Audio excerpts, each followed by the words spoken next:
Well, when a lot of us think about blockchain technology, I think we think about cryptocurrencies, but it's so much more. I've got Christian Reichenbach from HPE. Thanks for joining us today. Oh, sure, thank you. We're in front of a car. What does that have to do with blockchain?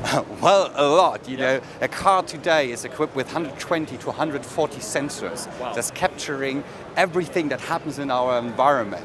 Windshield wiper status, rain intensity status, and everything you could imagine is measured and captured by the car today. So the question is, what happens with that data? Is there anything you can do with the data? Maybe you want to share it with someone else.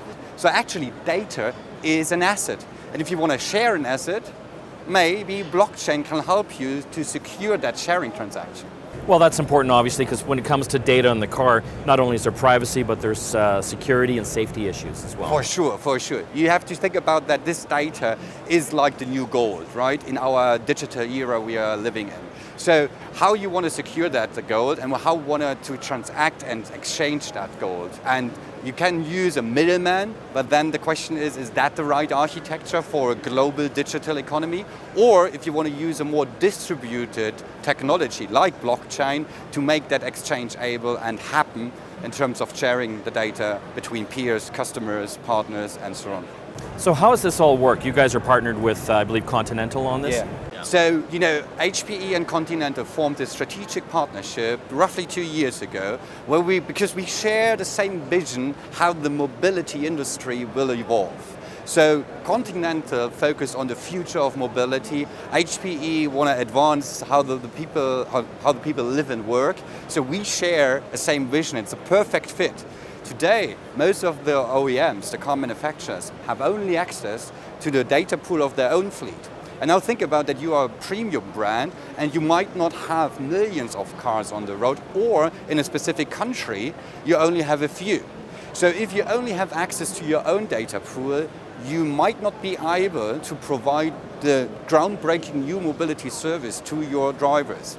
So our platform enables car manufacturers to buy data from other car manufacturers to increase the amount of data in their pool to be able to provide a better, higher quality service, or maybe provide services that no one can dream of today because the critical mass of data is not there yet.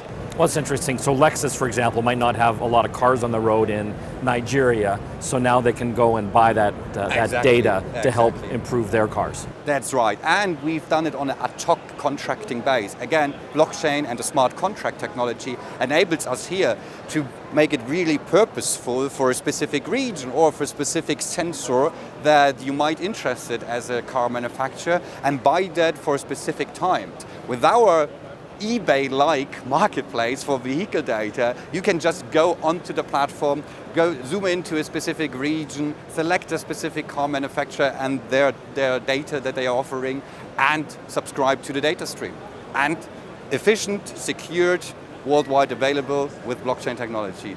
The eBay for vehicle data. The eBay for vehicle data, exactly. That's a fair analogy. Very cool. Thank you very much for joining us. Oh, sure. Thank you. Let's go drive and get some Bitcoin here. Oh, yeah.